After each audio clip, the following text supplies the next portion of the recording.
I've asked you this before with Utica when we talked about the potential $10 million Start State project, but with the exploration of that, the shale, and so forth, there's environmental concerns. There's some citizens, some groups out there who think there's a potential negative consequence to that. What would your response be to them? Because you're excited about this, you want to attract these companies. What about those who are concerned? Well, we're obviously concerned as well. We want to make sure that whatever that industry does, in fact, any industry, whether it's a Timken company or Marathon Oil or the new companies coming in for the oil and gas exploration, that they're going to follow the rules and regulations that are put in place by the state of Ohio, the EPA, and also the federal guidelines. Those individuals that are responsible for setting those requirements are the experts and tell us and tell the companies what's appropriate and what's not. I expect that these companies will follow those rules, and if they don't, they should be penalized for that. But I can tell you this much, they're coming. They're going to be in this region. The Utica Shale runs right through Canton and up and down this whole corridor for Northeast Ohio, and they're coming. And we can do two things. We can stand here and say we're not interested and watch those jobs and those opportunities pass us by.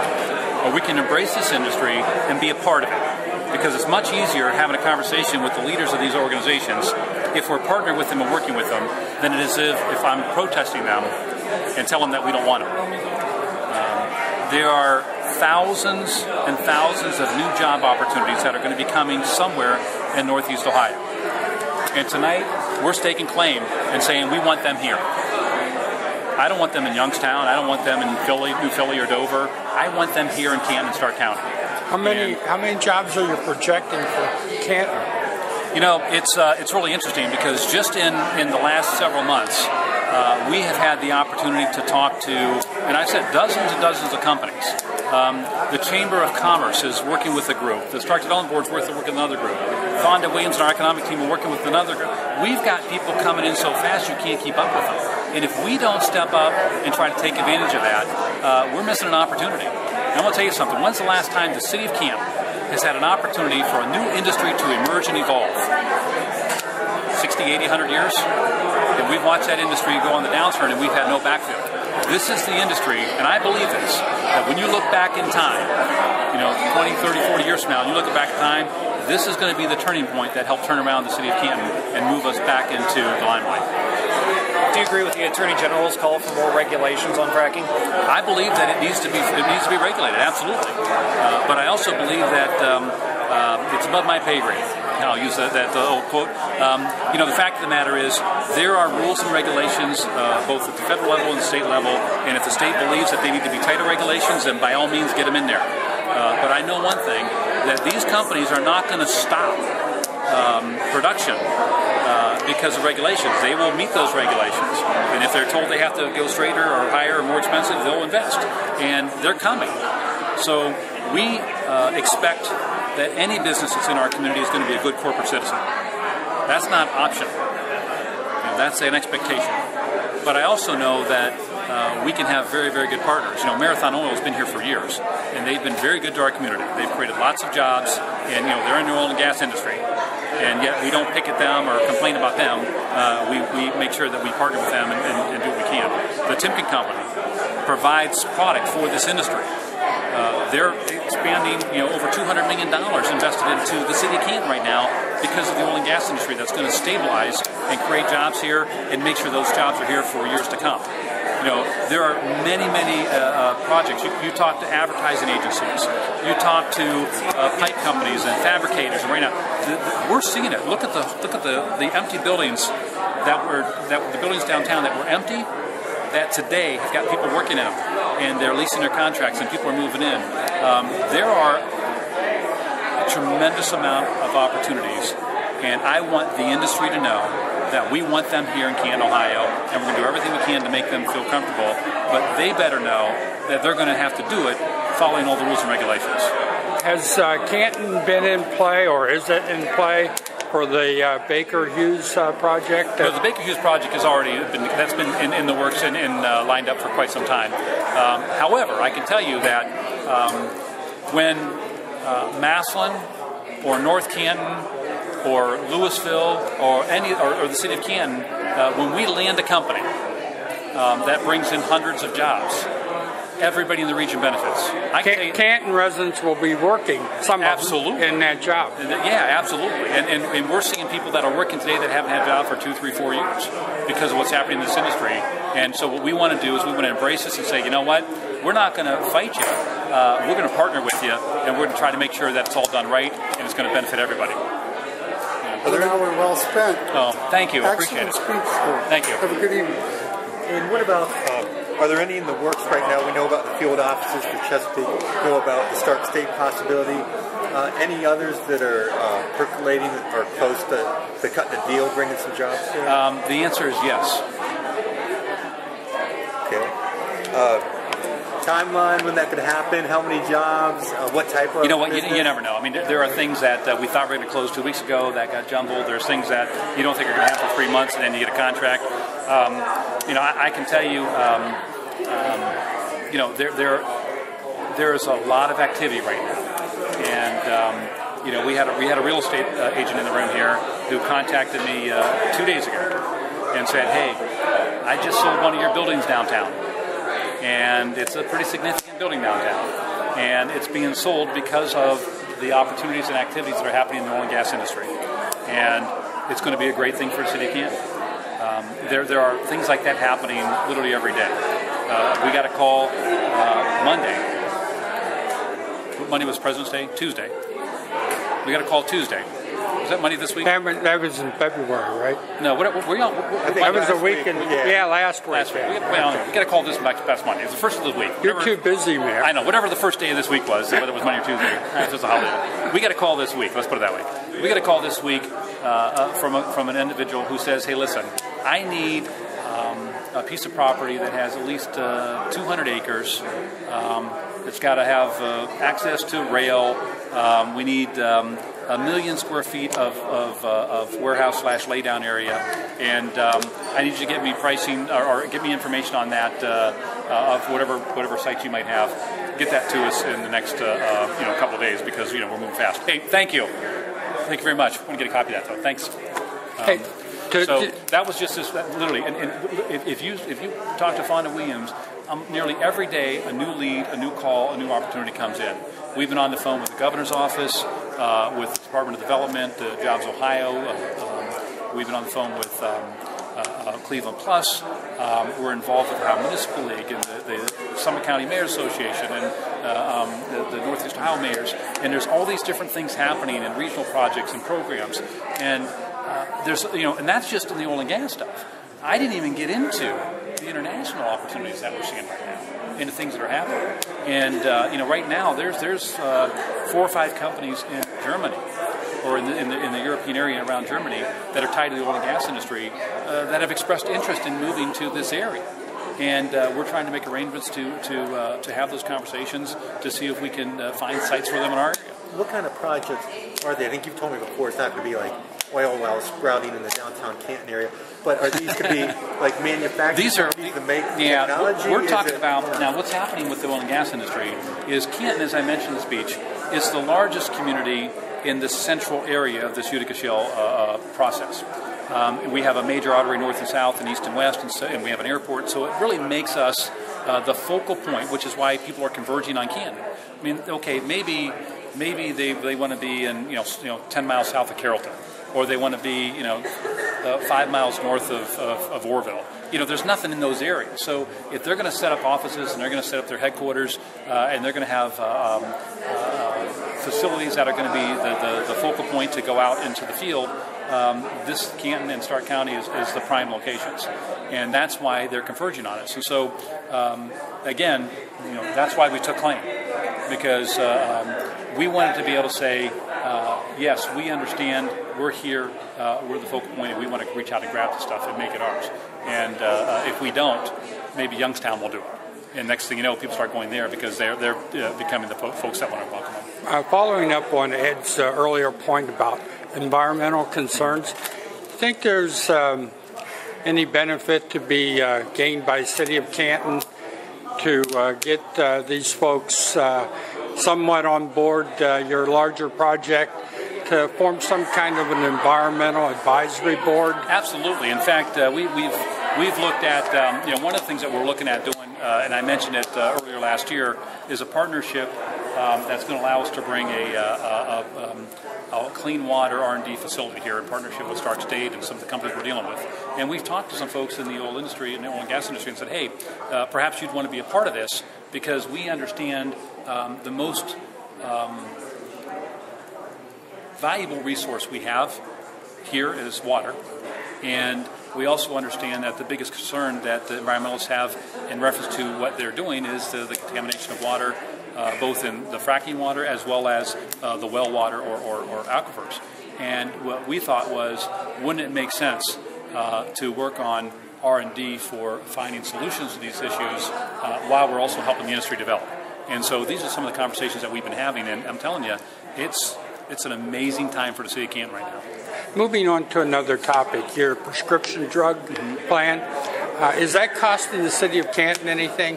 That is a partnership with the National League of Cities. We have to be a member of the National League of Cities, so there's a membership fee for that. But that's just like being part of the U.S. Conference of Mayors or other organizations that are tying communities together. That allows us to basically learn about best practices, to get oral training, to get a lot of exposure to national and state issues. So by being a part of the National League of Cities, it allows us to move the city forward with resources that help us in many, many areas.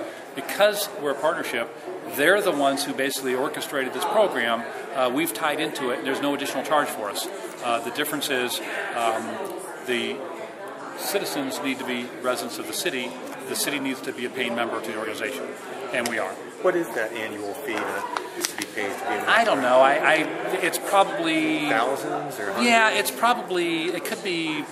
You know what? Terry might know. I don't see. Oh, hey Terry.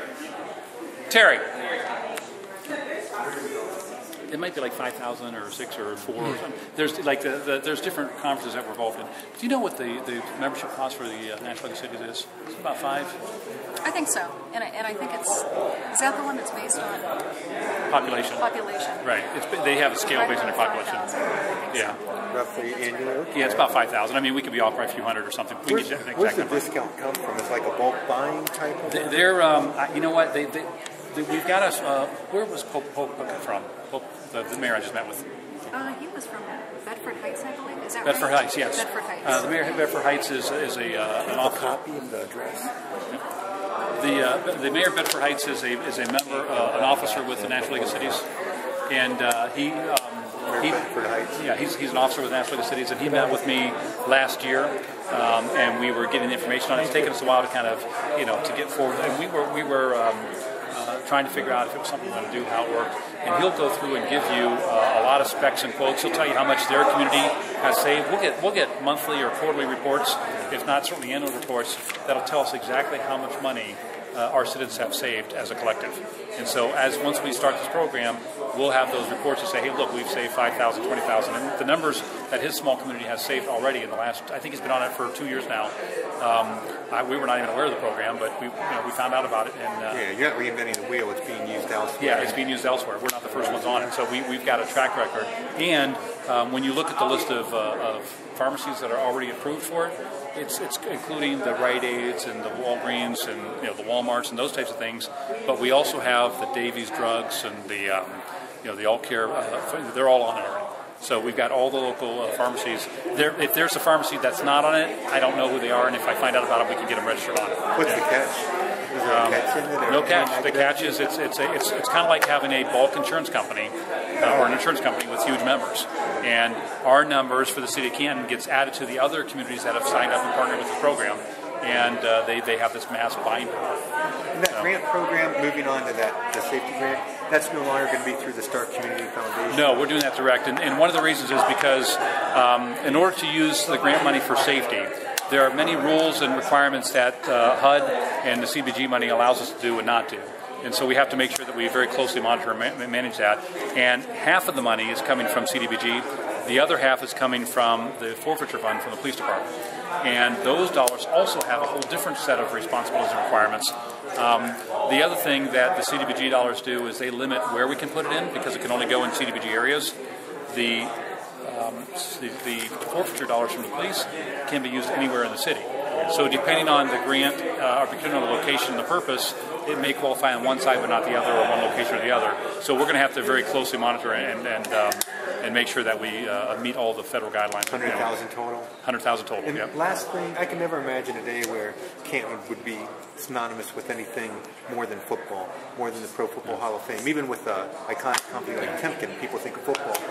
How are you going to market that new logo? I guess who created that? How do you plan to market? We, in that? partnership with the chamber, we used in its majority. They volunteered, donated their time, and offered. We trademarked it. When you look He at did the that for free? yeah, he volunteered that because the business community understands the significance. We're going to have, we're always going to be known as the Hall of Fame City. That's who we are, and we have Canton cards that say the City of Canton on it. We're actually going to have business cards made up that will have the Canton, the Utica Capital on it. And when we're out talking to those people in the industry and trade, we're going to market ourselves as, hey, we're the capital here. You want to come to Northeast Ohio, you need to be in Canton. You want to come to the Utica area, you got to come to Canton. And I think the idea here is they're already doing that. What we're doing now is we're taking that and saying, okay, we're going to take ownership of it, and we're going to help you steer the rest of the people that are coming this way. Sure. And I like to rain on parade sometimes. Okay, thank you so much. Have a good day. Ask what's perceived as negative questions, but any concerns like attaching an identity of a city so strongly to something like that when there are folks out there who worry about environmental concerns, or there could be potentially some disaster, some baggage that comes with it? Is that any? Well, you know what? There's a lot of people who will tell you that the Timken company shouldn't be in business because they provide poisonous gases or they contaminate the air or pollute the system. But you know what? That industry has EPA regulations for air quality control, for product control, for water control, and they follow those guidelines. And when they don't, somebody comes in and says, "Oh, you're off the chart. You got to fix it," and they fix it. And that's no different than the other industry. But I can tell you something. If we have the rebirth of our community and thousands of jobs and the revitalization of our downtown and our neighborhoods and our schools, and those resources are coming to our community and we're turning things around and moving Canton forward, okay, how much is that worth? And for all those people in the city of Canton who have been out of work for 1, 2, 3, 4 years that finally have a job, for those kids that are going to college and graduating and not knowing where they go, and now all of a sudden they've got work. They're providing for their families. They're bringing to our infrastructure. All I can tell you is this. I fully expect that these companies in this industry are going to follow the rules and guidelines, and if they don't, they're going to be in trouble, and they're going to have to pay the price. But until then, I'm going to take it upon good faith that these folks have been in the business for many, many years. They've worked in many, many other communities, many other states, and you know what? We know that that they have been good corporate citizens in other communities, and there's no reason they can't be here. On this notion and this objective that you have, bringing really all of Stark County together on various projects, economic development, on 911. Canton's a key player as to whether or not 911 is going to become truly a county-wide system. And have you gotten the clarification that you need to commit Canton to joining in on that county-wide effort? You know what? Tom Ream is heading that up for the city of Canton as well as with SCOG. He's very engaged and informed on that issue. And I know that as far as I know, except for your report, nothing has changed in reference to where we stand or where they are. The big issue on this is you've got to be able to figure out how to pay for it and control it. Having a regional program, if you're able to do it right, you can have economies of scale and have an ultimate lower cost, but also maybe something that's more efficient. But let me share with you something, because it's not always what it's cracked up to be. The city of Canton used to have our own jail. It's far more efficient for us to be part of the county jail. But you know what happened last year? The county sent 200 prisoners on the streets, and I had no jail to send them to. If I had my own jail, I still could have done that. Regionalism, that was all good until there was an economic issue that now created a situation where I couldn't house my own prisoners.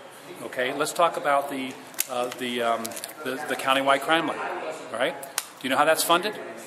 It's funded local government funds. Right. We just got hit with 50% cut with the threat of losing the other half.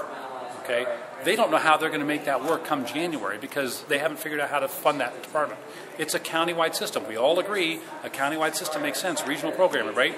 Okay, but you know what's going to happen? If the county can't pay for that, that crime lab could be in jeopardy. And then what? And so the city of Canton, who operated the crime lab and opened it up to be a regional program, now all of a sudden is now in jeopardy because the funding may not be there. So it's not that I'm not for regional programs.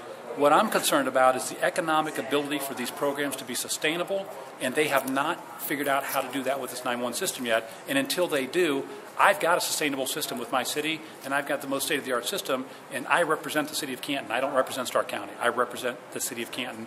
And until we can create a program on a regional basis that allows the city of Canton to benefit as well as share those benefits with the rest of the county, and we can do it on a sustainable level, I'm not willing to take that leap of faith.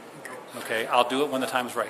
Okay, on the word sustainable, one of your objections to getting increased firefighters was the sustainability concern.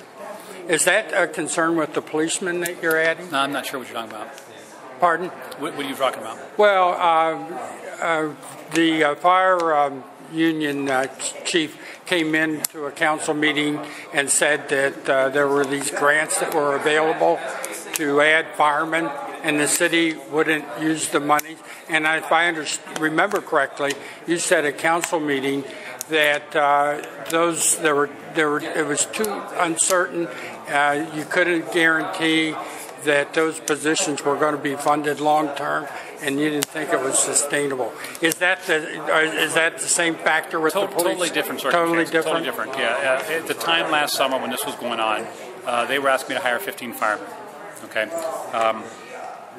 Because they said that the grant says that we have to do it or we're going to lose our funding. Okay. The grant was structured that it said that if you once you drop below a certain number, you have to get your numbers back up or you lose your funding. That's how it was structured. However, there's a process to send it in and apply to the grant and say, hey, we need an exception because, the conditions are different. And we applied for an exception and we were granted an exception. So we didn't have to hire anybody and we didn't lose any funding. So that was part of the issue. The other part of the issue is the police sat down with us and they worked with us. And they created a structure that allowed us to save money on new hires. Okay, they allowed us to change the structure, change the wage scale, whatever, so that a new hire will take them 7 years to get a top rate. And the fire department wouldn't do that? The fire department refused that when we offered it. I see. Okay, so I have an ability right now to provide jobs for police officers, to get them started and hired. That will cost me less today than it did a year ago. And I'll save over the course of 7 years until that person works his way up slowly to top rate, where before they hit top rate in 2 years. Okay, so there's a big difference. But I also will share with you too, there's a lot of variances in reference to what's happening, what's not happening. We have hired 3 or 4 firemen in the last 4 months. And we're hiring another 3 or 4, at least 2 or 3 in the next month or so, although I didn't advertise it tonight. So you're still talking about maybe a half dozen to 6 or 8 firemen that were hired in over a 4 or 5 month period. We're doing them onesie-twosies as opposed to doing 10 at a time.